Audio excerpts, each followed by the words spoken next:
We are interviewing Lisa Lee. Lisa is the CEO of China Travel. It's one of the most significant travel organisations in New Zealand. Lisa, tell me about coming to New Zealand and setting up China Travel Services.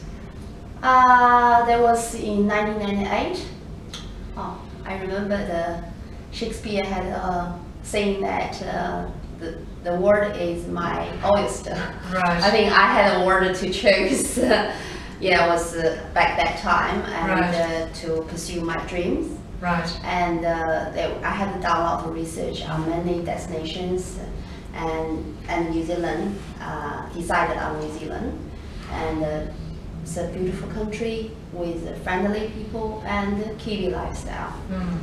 I think that was the right decision from the beginning, and as I also choose my U of A of my MIB, Master of International Business, to prepare myself in my career and tourism and management. So how did you find the transition from one culture to another and then setting up China Travel Services? Yeah, the culture and the lifestyle, the difference are huge. Huge. Yeah. So tell us, just try and summarise for us the key differences you found when you came. Chinese and Asian, in general, working very hard, and pretty much like they said, there's no life. Yeah, but in New Zealand, the people take a much slow pace. And yeah, on Monday to Friday, that's the working time. But Saturday, Sunday, you often see on the road the cars with the trolley, with boats, with family, with the bicycles on the top, and yeah, it's a family time. Mm-hmm. So my first, I married a Kiwi, and he was a request. I think he's very deep. In the beginning, we also have to be to adapt to each other, And in the beginning, I was often complained by him, saying that we haven't spent some quality time. I asked him, I said, I thought we together we've been spending time to watch movie, to have a dinner, He said, but you on the phone, and you were, that's not a quality time. So then I gradually realized was the quality time. Yeah, family quality time. Yeah. Mm. And so in terms of China Travel Services now, it sits right in between two cultures, because you're helping tourists from China come to New Zealand, and you're helping the Chinese here go back home. Yeah. Actually, the cultural difference, that was the lifestyle. That's the reason why I choose New Zealand. And I think I'm on a very fortunate position to promote New Zealand as a destination to my fellow Chinese, and promote also in the meanwhile to introduce China as a destination to Kiwi. And this cultural difference actually I think are attractive to me and attractive to both the people from both countries as well.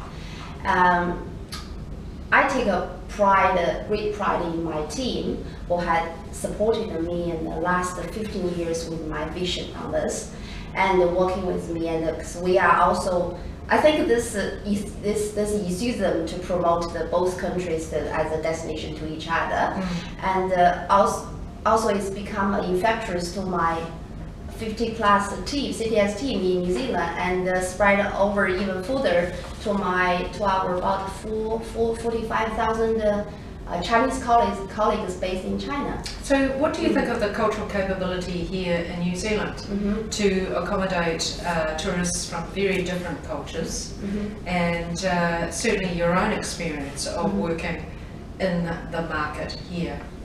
I think in New Zealand, we are like you've been mentioning many times, that we are living like Auckland, and New Zealand is a super diverse city and country, and with so many people coming from the different culture, and were born overseas, and we brought up all the different culture into this society, into this country, and make the culture of New Zealand really colorful and really accommodating. And I think we're very open I'm very lucky to come up to this very opening up country. So in terms of the cultural capability of people that you work with, Kiwis here, to understand the Chinese culture, are you finding that improving over time? Absolutely, yes. Absolutely, yeah. And I have to see that when I first came to New Zealand, when I was talking to Kiwi about my country, and they still have a lot of perceptions. People's impression on New Zealand, on China, is still like back in even before 1940s, and the people was wearing those long old dress with pigtail. so but now you see there's so many media coverage, and people start realizing China is opening up country, and with a lot of changes. So basically cultural capabilities are improving. People Absolutely. And you can also realize even just ordinary people's that cultural sensitivity when they're talking to the country people from a different culture. So in terms of China Travel Services itself, tell me about the diversity of your staff. We actually, majority of my staff are very like me, and they're new migrants. Newish migrants, and so we do have some staff also from New Zealand, and I think we are. Our colleagues are mingled very well, and they actually get along well with. Understood. So, in terms of the future, which you're very much a part of, you've got a Eurasian daughter. And so tell me about that, the mixing of cultures there. Does she speak Mandarin? Yes, she speaks both language, and I think the kids, they do have that talent to actually for the language, and start from the right beginning. She could switch between two languages very easily.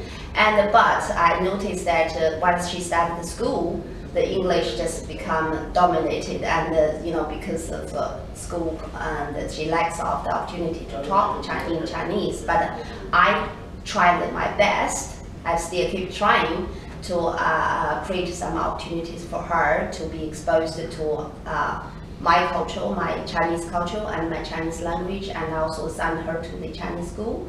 And I even have an ambition that she could, read Chinese, just like, because she's a girl love reading, and I wish she could read Chinese book just like she read English. So when you look at New Zealand in future, are you finding more and more culturally capable leaders who understand that you come from a different culture and understand more about Chinese culture?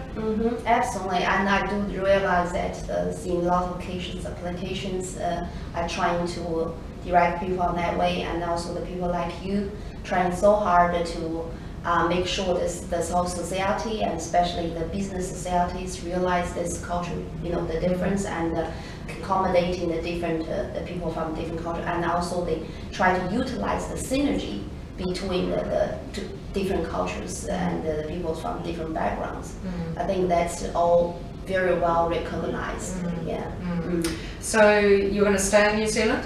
That's my adopted hometown, and I think I'm going to also, just like you, trying to break down the barriers with the adventure continues. Absolutely. So in the tourism industry, that cultural capability is even more important. Absolutely. And do you think there's enough that's done to ensure that the tourism industry, the operators, know how to service different cultures? I think tourism in entire industry are trying on that way.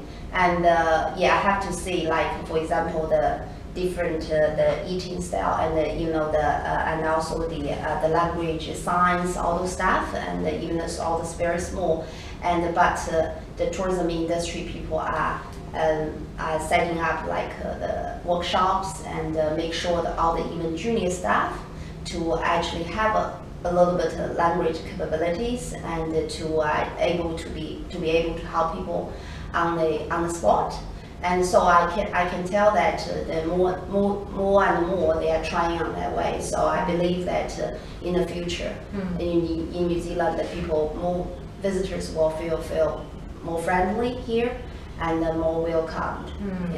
That's very, very promising and hopeful. Thank you, Lisa. Thank you.